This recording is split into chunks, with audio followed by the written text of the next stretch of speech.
Daf Tzadi Gimel Amud Beis. We'll begin Tzadi Gimel Amud Aleph, 2 lines from the bottom. We're in the middle of the sugya about Misayeya, if someone assists somebody else. So in the case when you have Zeh Yochel v'Zeh Eino Yochel, we said that Kuli Amar Moeded that there's a chiyuv over there, even though normally we say there's a machlekes tanoim, but to what extent that a malacha has to be done completely. So if 2 people do a malacha together, then 2 people do on certain circumstances, then they're potter. Now in the case of Zeh Yochel, one person could do it by himself. Zeh Eino Yochel, the other person could not do it by himself. Then there is a chiyuv. So who is chayiv? Who is the one that's chayiv? So the opinion that we're dealing with over here is the one that says that the one who's chayiv is the one that could do it. The one that could do it on himself, by himself. The one that can't do it by himself, even though he's helping, he's assisting, but Rav Chisda says, Misayeya ein boi mamish. We don't take that into account. The one that could do it by himself, he's the one that's considered to be doing the action to do the malacha. So Amar Rav Papi Mishnei the Rav, Afanami Tanina, will bring a raya to this concept that Misayeya ein boi mamish. Rav Yesi says, Asus metama al yedei hachamor al yodav. He says, Asus metama al yodav. The sus is metama. This is legabe the tuma of meters of a zav. If a zav is sitting on the horse is now the weight of the zav is on the horse. Metama al yodav.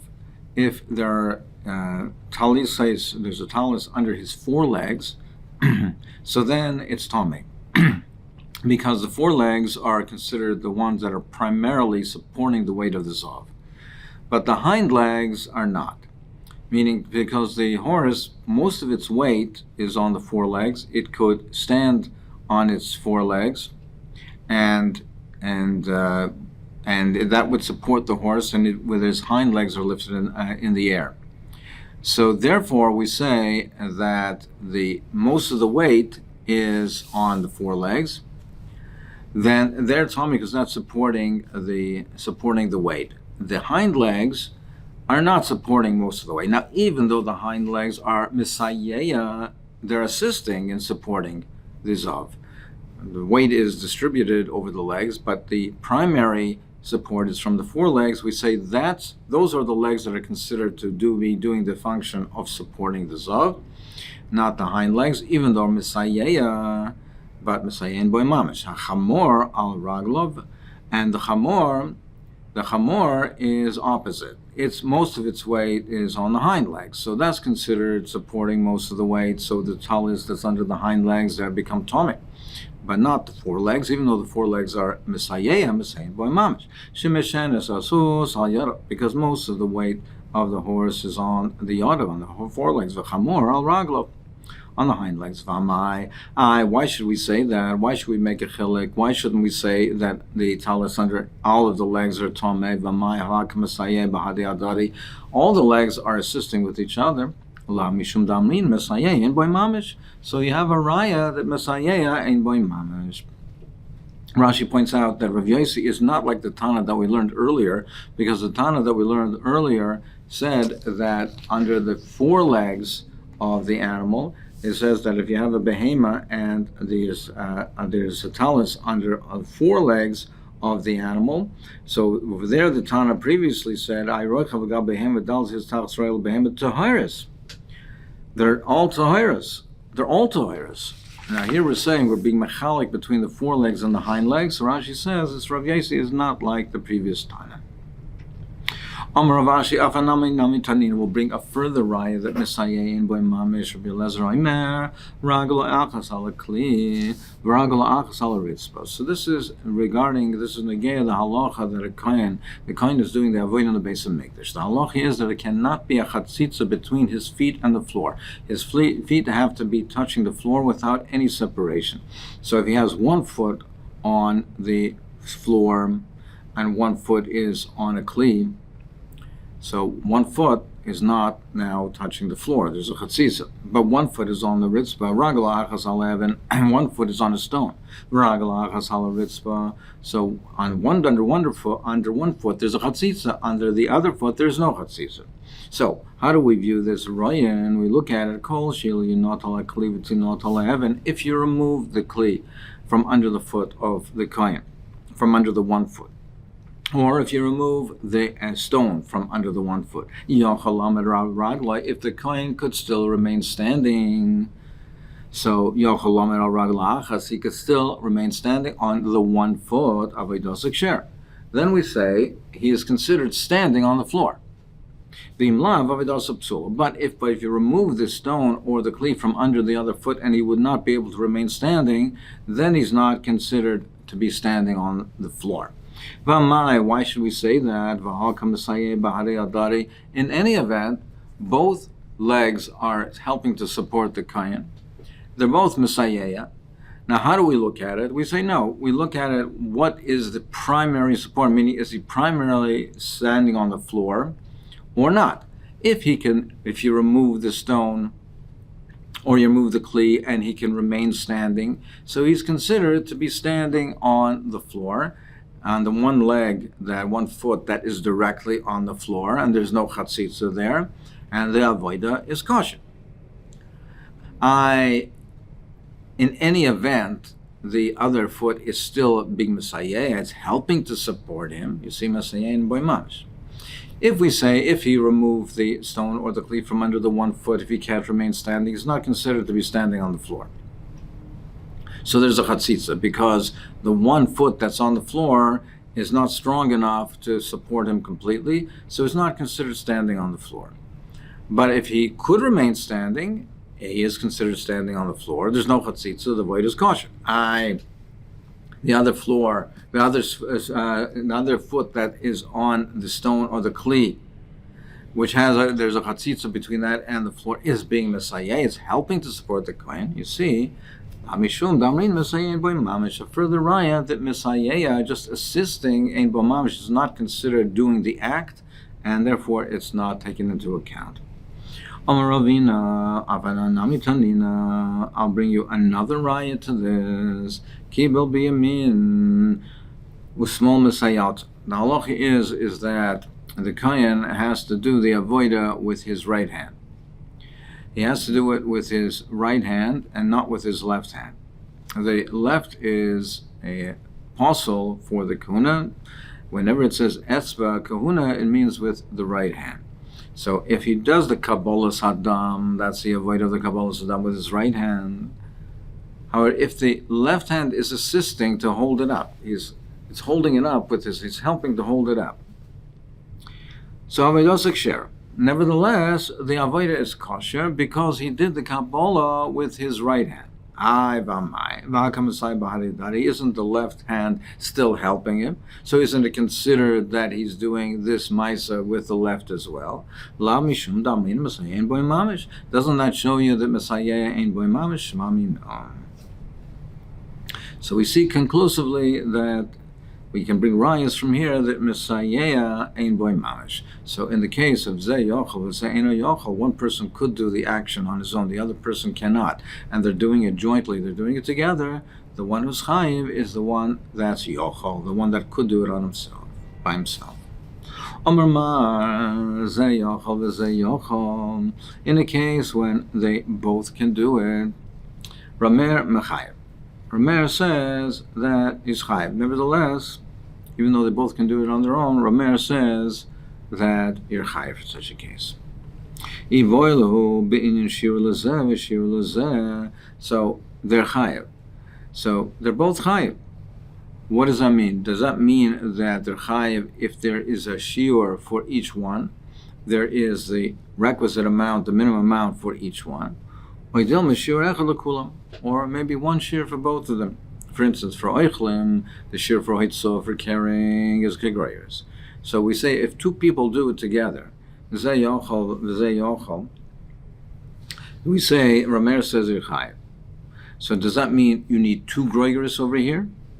Or does it mean that you only need one groyers? Do we say that each one is doing this action, and it's considered like both of them are doing the complete action? Or do we say no, that each one is doing part of the action, therefore you need two shiurim to make it considered like each one is doing a complete hoitzah? Tosfos points out, the Rishonim point out, that this is, even though the Gemara is asking the kasha according to Reb Meir, you could ask the question also according to Rabbi Yehuda by Za'ena Yochel, Za'ena Yochel. It would be the same shaila. If you say two people doing it under certain circumstances, when we say that two people doing it are chayev, whether Zeh Yochel or Zeh Yochel or Zeh Yochel or Za'ena Yochel or Za'ena Yochel, is it one shear for both, or do you need a shear for each one? So Rav Chisda v'Ram Nuna Chad Amar Shir L'zeh v'Shir L'zeh. One says you need a shear for both. V'Chad Amar Shir Echad L'kulam. So it's machlokes. Amar Rav Papa Shmei D'Rava Afanam Nami Tanina. We can bring a raya from the following. The zav, the case we had previously where the zav was on the meat, and there's 4 talisis under the 4 legs of the bed. Tameas. They're tameas. We say that the bed cannot support the zav on 3 legs. It needs 4 legs, so each one is contributing to this action. So they're both contributing to the action over here. And we say that Talis is a Tommy. Now, even though you say it's being supported, and even so you're saying that it's being supported, but it's one Zav. And each one of the posts each one of the legs are only supporting a part of that Zav. So if you say that you need a shear for each one, why shouldn't you require a shear ziva for each one? Why shouldn't you require, for instance, 4 zavin to say that it's Tomei Medris? Why shouldn't you say that there has to be 4 zavin that are lying on the bed, so that there is a shiur that we can consider each regel supporting a zav? Doesn't that show you that it's one shear for all of them? That even though it's one zav, they're all considered supporting a zav. So, and you need one shear for all of them. Similarly, in our case, I can bring also a further raya that it's one shear for all of them. You don't need a shear for each one. If a deer ran into a house, and then a person came and blocked it and closed up it, so now the tzvi is considered to be trapped in the house. Chayev. He's chayev. He did the malacha of tzeda. Even though he didn't grab the animal, but by now closing it up, that is the act of tzeda, and he's chayev. No, l'shnayim, if 2 people block the entrance, 2 people are now doing this tzeda, paturim. It's naim shasua. 2 people are doing it, then they're part. But if one could not block it on his own, it's required. 2 people are required to do this tzeda v'nalu shnayim chayavim. Then they're both chayav. So it's zeina yochel v'zeina yochel, and then they're chayav. V'amai. Why? But it's one deer. It's one deer. They're both doing this action for the one deer. Why shouldn't you say it's only chayiv if there's 2? That there's a shear for each one of the people that are doing the tzeda. Doesn't this show you conclusively that it's shir l'kulam?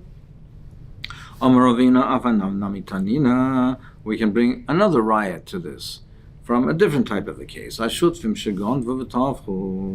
shutfim, 2 partners that they stole and they shachted. So regular geneva would be careful. If it's an item if it's a shor or seh, then there's dalad v'hei. So if they jointly stole it and they shachted it, chayavim, then they be chayav for the dalad v'hei. They be chayav for this tashlum of dalad v'hei. But it's one animal. Why don't you say that to be considered that they shechted it, it has to be a shear for each one? They're both doing it together. They're doing the action together. So why shouldn't you say that there should be a a shiur for each one.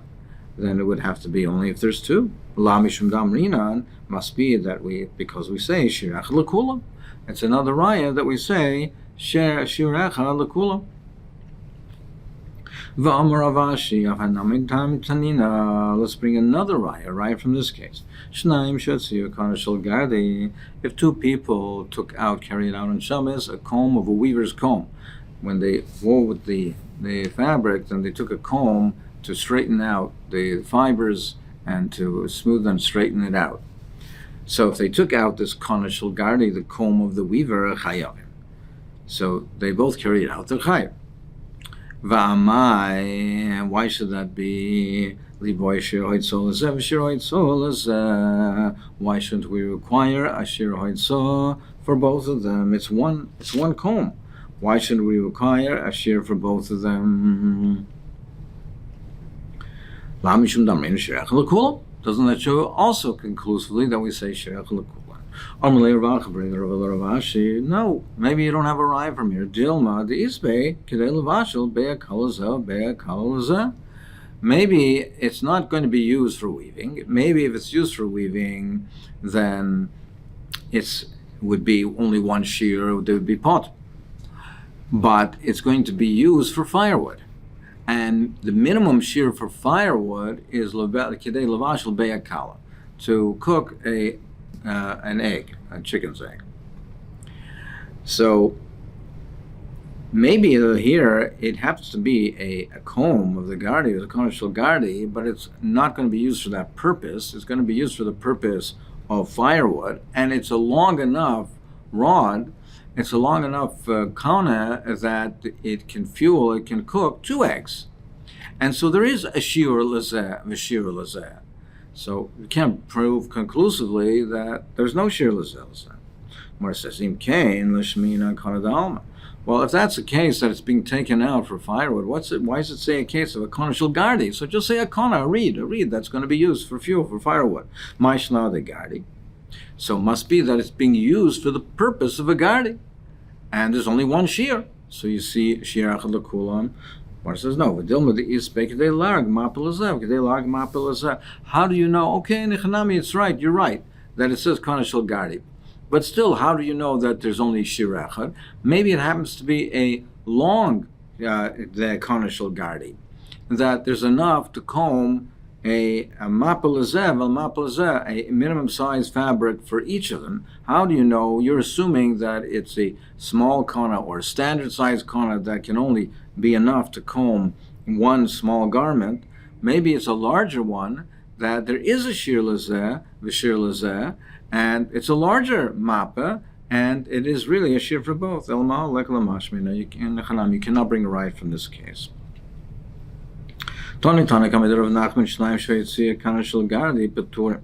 Two people took out a kanashel gardi, they're peturim. Rav Shimon mechayev. Rav Shimon says mechayev. Klapi lie? What do you mean? Just the opposite.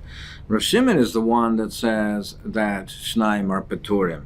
He says it in a broader sense. Ella, ema chayovim. Two people who took out the kanashel gardi, and Rav Shimon paiter. And Rav Shimon says that is paiter. So Taisus speaks out that we're talking about a case where this kanashel gardi is very heavy. So it's talking about a case of zeh ein yochel v'zeh ein yochel. So the Tanakama is talking about a case of zeh ein yochel v'zeh ein yochel, Rav Yehuda, and therefore it's but Rav Shimon who says even by a case of zeh ein yochel v'zeh ein yochel that you're potter. So the Breisha says a case of zeh ein yochel v'zeh ein yochel chayavim. The Rav Shimon paiter, because Rav Shimon holds even in a case of Zayna Yochel, he also says paiter. Rav Shimon paiter.